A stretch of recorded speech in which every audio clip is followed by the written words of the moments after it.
Phoenix Splash TV.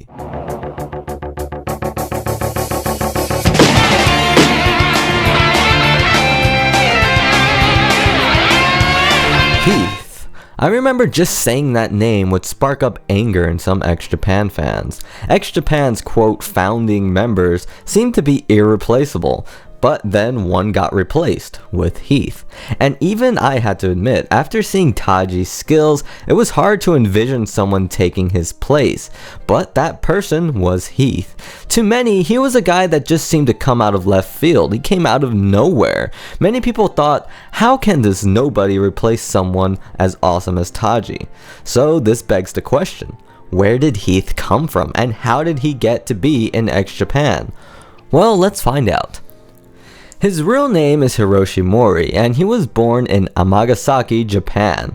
Like Sugizo, Heath is actually a multi-instrumentalist, meaning that he can play more than one instrument. These instruments include bass guitar, keyboards, and vocals. What, you didn't know Heath could sing? Well, we'll get to more on that later. His first gig was being a bass player for a heavy metal band called Paranoia back in 1986. Ironically, their sound reminds me of one of Taji's acts called Loudness.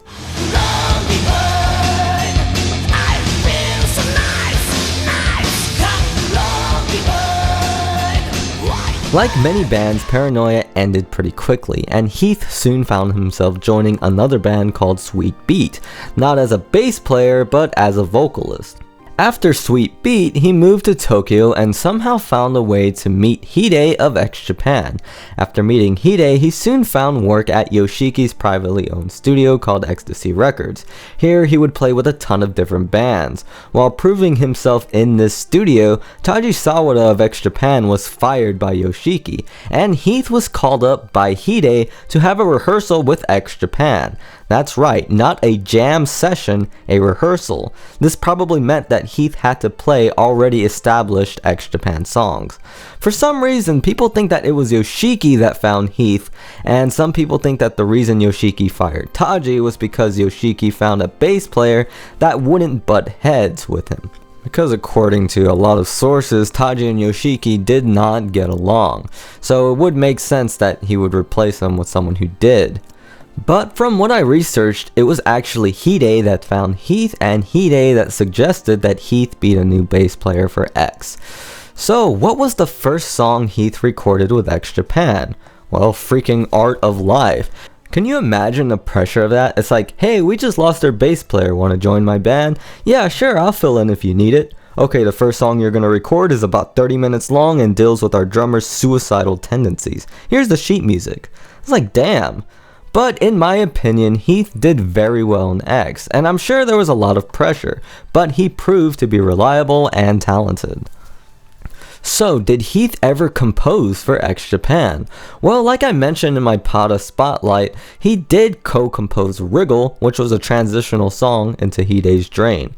Other than that, he doesn't really have any other compositional credit throughout the two albums he was on, one of them being Art of Life. So if we want to study Heath's compositional style, we're going to have to look at his other projects. Let's start with the Dope Heads. This act contains Heath, Pada, and INA, and it's hard to say who composed what, but I like to think that it was a collaborative effort. The style of Dope Heads kind of reminds me of Hide's compositions. In fact, that's how the band started. When they first got together, they performed X-Japan's Celebration in memory of Hide. Here's a sample of True Lies by the Dope Heads.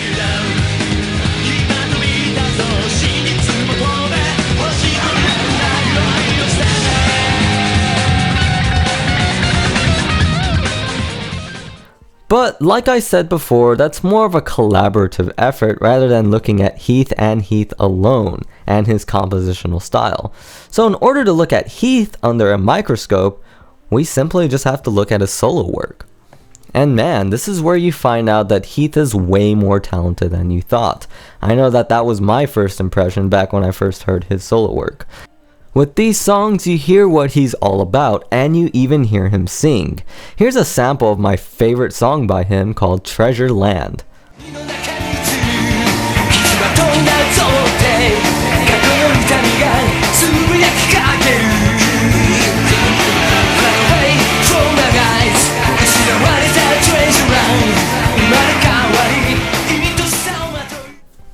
Another one of his popular songs is called Traitor, which was featured as the theme song for a Japanese TV show called Toro Asia and a Sega Saturn game called Phantomastigora.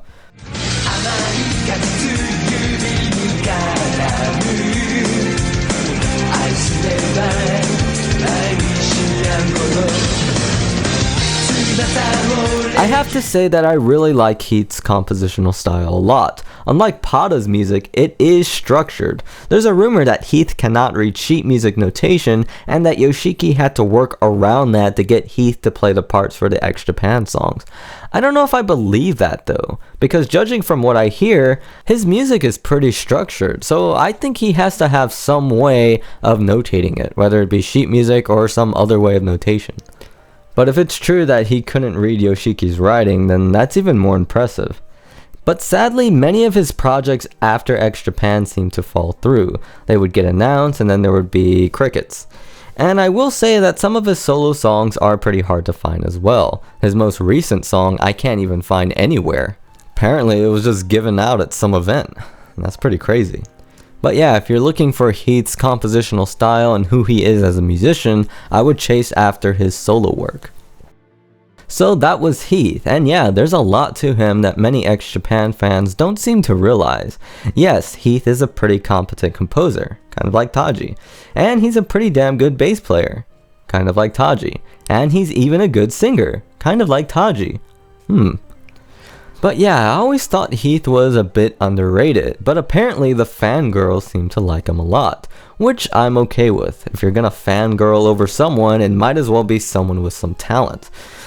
So, what do you think of Heath? Do you still hold a grudge that he replaced Taji, or do you like him and think that he is the definitive bass player for X Japan? Leave that in the comments below. I'll probably finish up X Japan with a Taji Sawada spotlight, and that will come pretty soon. But don't worry, after that, I'll take a closer look at my comments and see which ones that you all want to see. It's looking like Alice 9.